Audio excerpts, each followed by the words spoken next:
Hey everybody, it's Christina Holloway here. Welcome back to my channel. Today, we're going to talk about resilience in the workplace and 5 tips on how you can turn your resilience into a superpower. Also, this year I'm sharing 12 leadership metrics that will help you succeed in your career. And here they are. This is pretty much a full framework for how to develop your skills to build your career. So we finished January, which was all about emotional intelligence, and now we're moving into resilience and stress management.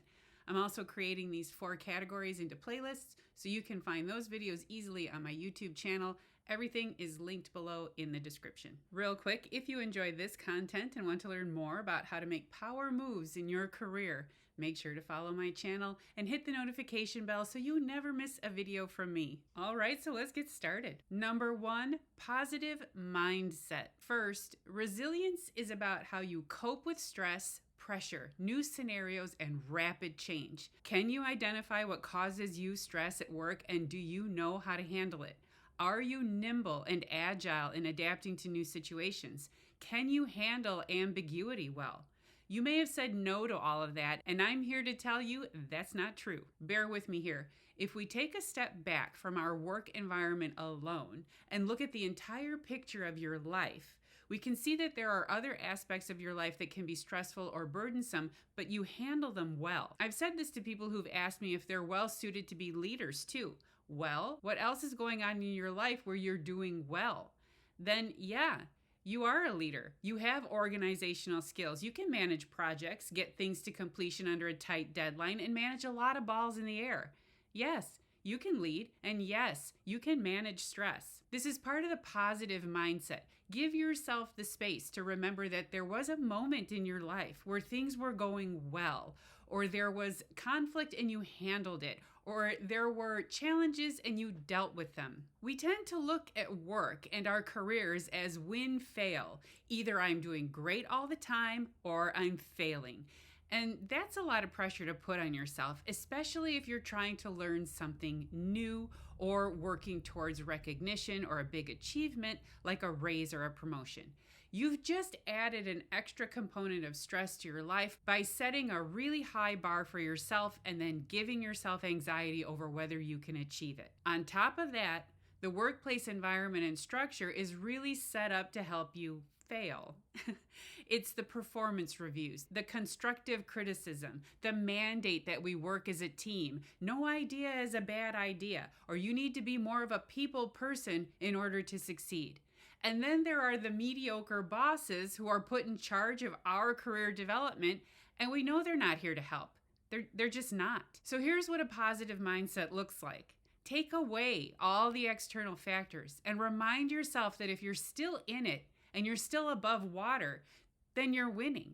And if you feel overwhelmed, then here's the thing. Awareness that something is wrong is the first step in looking for change. Remember, and I say this all the time, small change makes big impact. If the first thing you need to do is look at an overwhelming situation from a different perspective, I may be overwhelmed, but I haven't lost yet, then that's the first step in understanding that stress and overwhelm are manageable. You just need to figure out that formula for success. Something's got to give. So start with asking yourself what one thing could fail and you'd still feel like you won. Number 2, adaptability. Adaptability is a superpower. And here's the thing. We all have a tendency to be adaptable to certain degrees. Some people are more adaptable than others. And while it seems like the more adaptable you are in any given situation, the more successful you will be, that's not necessarily true. In order to maximize adaptability as your superpower,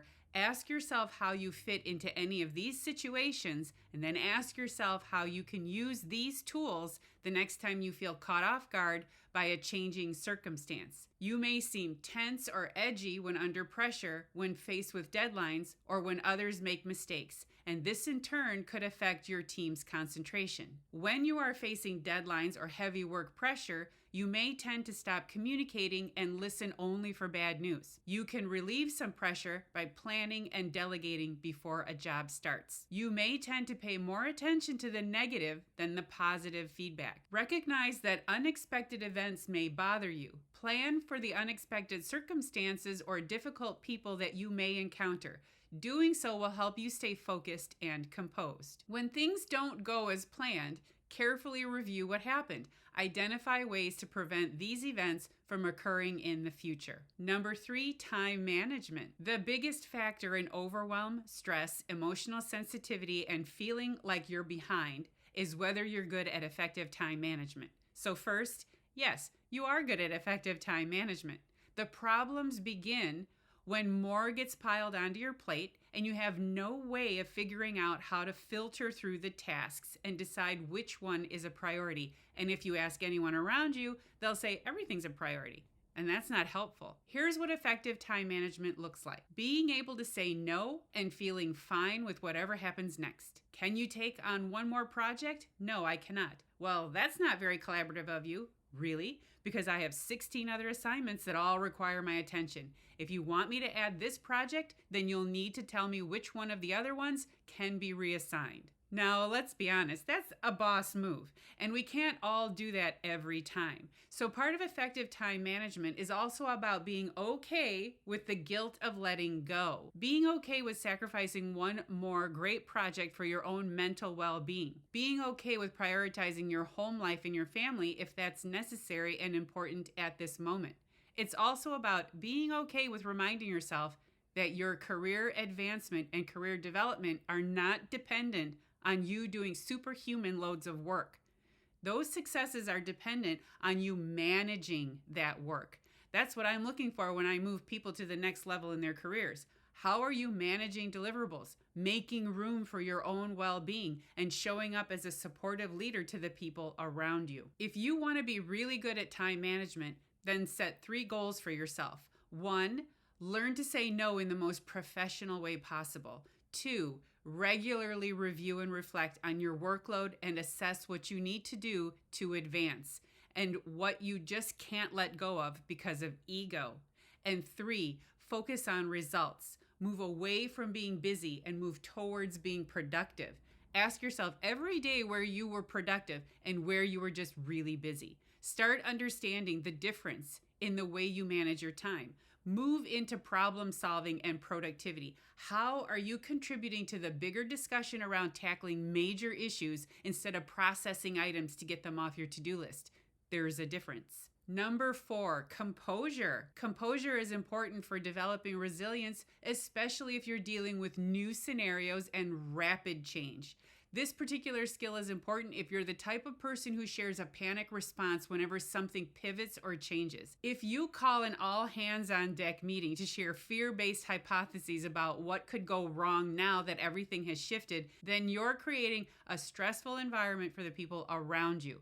If you're tasked with leading a team or leading a project, pay attention to how you put information out to your colleagues. Having composure means you have mindfulness of how you respond, not react, to changing circumstances. When you start using these statements, you'll begin to self-regulate in terms of how much you experience a panic response. The more you develop this habit, the less stressful certain circumstances will be for you and for those around you. Here they are. Now that the project has pivoted, we'll need to redirect our efforts. Let's talk about ways we can turn this situation around. It appears that a new lead will be taking over some responsibilities. Let's figure out a good transition plan. I've just been told that this project is changing objectives. I'll need to get more information, and then we can brainstorm some new priorities for the leadership team. Whatever throws you off, start compiling a list of action statements, change management statements, and leadership statements that will pull you out of overwhelm and help you show up composed, professional, and thoughtful every single time. You're pivoting away from fear-based and towards solution-based communication. Number 5, stress management and self-care. I struggle with this one a lot. I internalize stress, and I really don't realize until it's overwhelming that I haven't managed my stress well. I can usually feel it in my body. So if you find that you're not feeling well, you're exhausted at the end of the day, you're not sleeping well, you have a short temper, you grind your teeth, your hair is falling out, or you cry for strange reasons. Whatever it is, if you start seeing your physical condition deteriorate because of overwhelming stress at work, then you're in a bad space. Understand what will help you reset and then make time to do it. going for a walk on the beach or the local nature trail, getting a massage, not a super expensive one, but if you can afford it, go ahead. Vigorous exercise, but only if that makes you feel better, not worse. Stress management is about treating yourself with care. If you had a colleague who was struggling, as a leader, what would you say to that person? As your own advocate, what would you say to yourself? When it comes to overwhelm, you could very well be facing a circumstance where no one is advocating for you. You need to advocate for yourself. No job is worth sacrificing your physical or mental well-being. And if you're struggling because you need to pay bills or you're caring for someone at home, then you'll need to take time to address your own well-being. Very small efforts that will help you feel cared for as you go through a tough job make a big difference in how using your resilience tools will help you feel supported. Take care of yourself first. Then show up to work as a whole person so you can keep winning. All right, so that's it for my video on 5 tips to turn resilience into a superpower.